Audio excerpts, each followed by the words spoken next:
The new Mac Pro last year launched to much applause. Not because the $6,000 starting price tag screamed, "Great deal!" but because for the first time in a long time, Apple delivered a usable product that met the needs of the pro market they claim to love so much. And while the design looks a bit austere and, dare I say, unattractive, at least relative to their other products, Mac Pro has prioritized cooling, user accessibility, and features above all else. Don't believe me? This video is sponsored by Tautronics and their Sound Surge 55 wireless headphones with active noise cancelling, which for their price are pretty friggin' awesome. Click the link below to learn more or stay tuned until the end of this video. Unfortunately, this fusion of function and form at any cost creates a problem, and that's cost.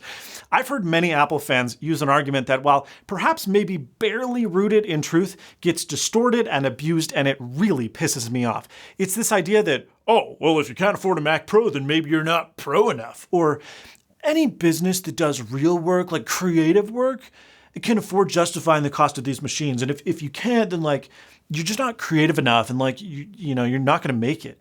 Never mind the fact that these things, when equipped with reasonable specs, and sorry, but a 3-year-old graphics card and a 250 gig SSD is not reasonable for most pros, you enter 5-digit pricing territories, which puts it out of reach for many true professionals, which, for the record, my fellow YouTube creators, does not exclusively include video editors. Developers, engineers, scientists, musicians, and many other people have demanding pro workloads that require a respectable CPU and GPU.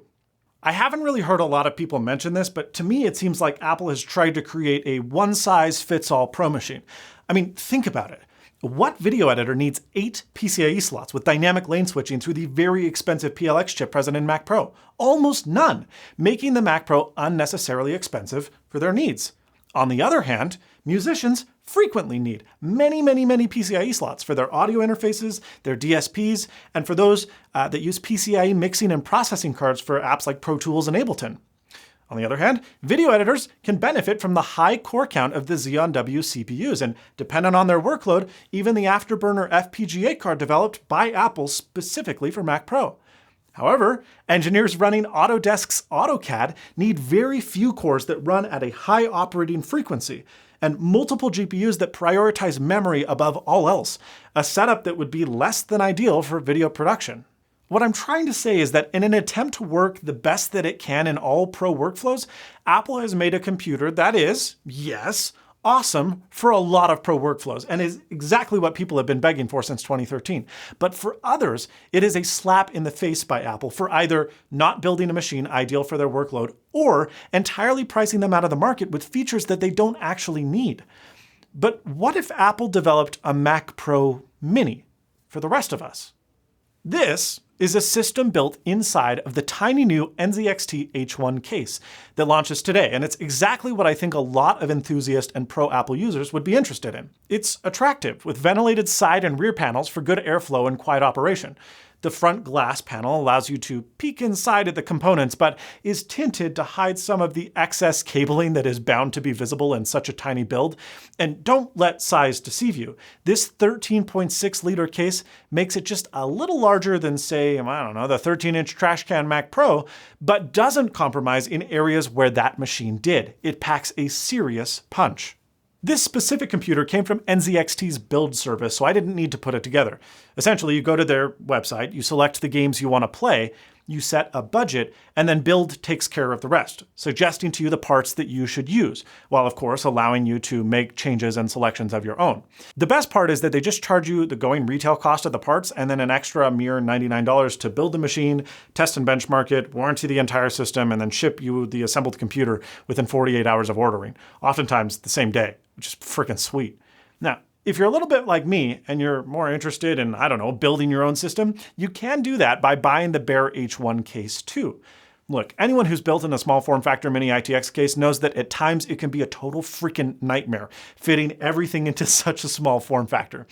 NZXT takes out a lot of the frustration by including a 140mm all-in-one liquid cooler, a PCIe riser card for your GPU, and a PSU with pre-mounted cables pre-installed from the factory, leaving you to basically just install your motherboard, mount your pump and cold plate to your CPU, and insert your full-size GPU into its own spacious compartment, and that's it. You're done. Building this thing takes like 10 minutes.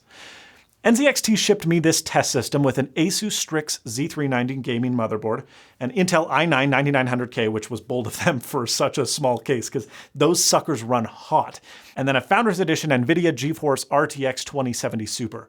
So, how might you ask did this machine perform? Well, exactly as expected.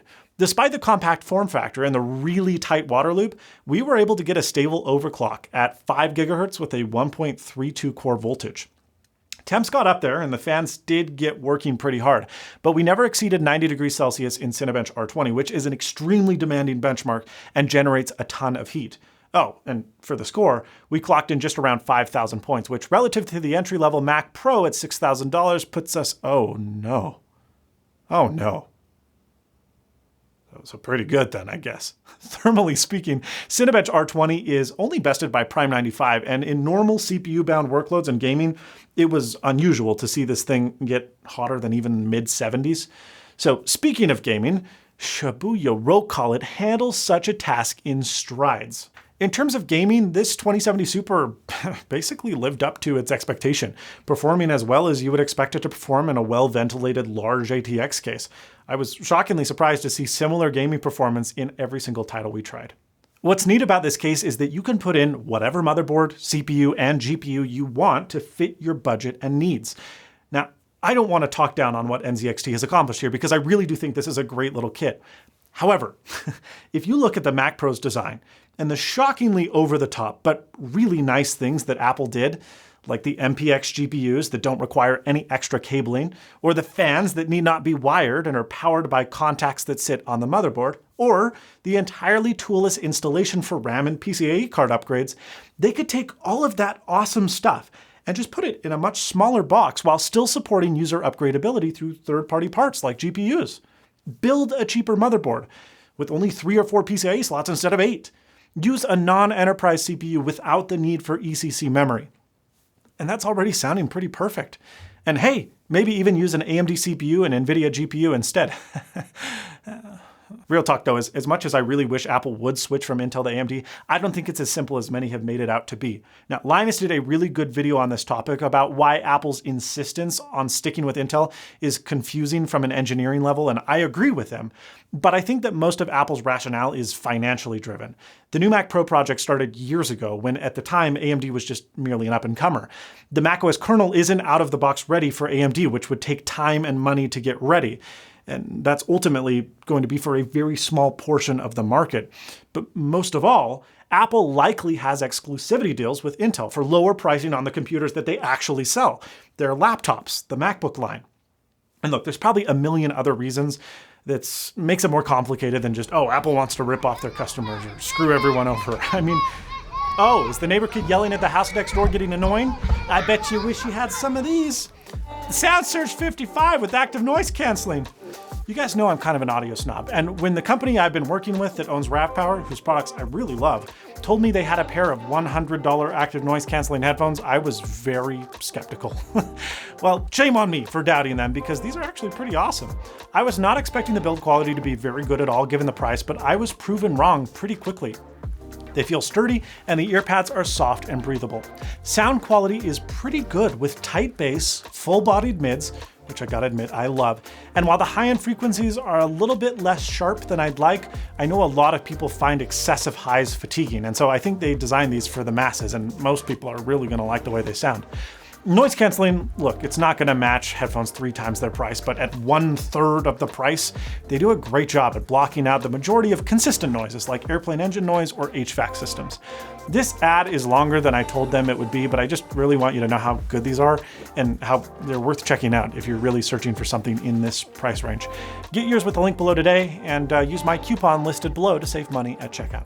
Oh, wow, we've gotten off track. Dependent on your needs, the current Mac Pro can be a good machine.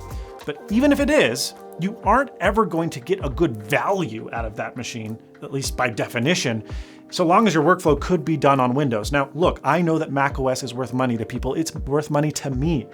But more importantly than it just being a bad value, the Mac Pro simply isn't suited for the needs of many pros, and telling people to just go buy an iMac or a MacBook if you're not pro enough for the Mac Pro is not a good solution either. I'm sorry, it's just not. Mac Pro Mini could fix all of that. But until that lustful day, well, the NZXT H1 really is an awesome little gaming computer. And hey, maybe even a hackintosh. Leave a like on this video if you'd like to see that and if you enjoyed this video. If you didn't, that other button seems to work okay too. Get subscribed. Thank you so much for watching, and as always, stay snazzy.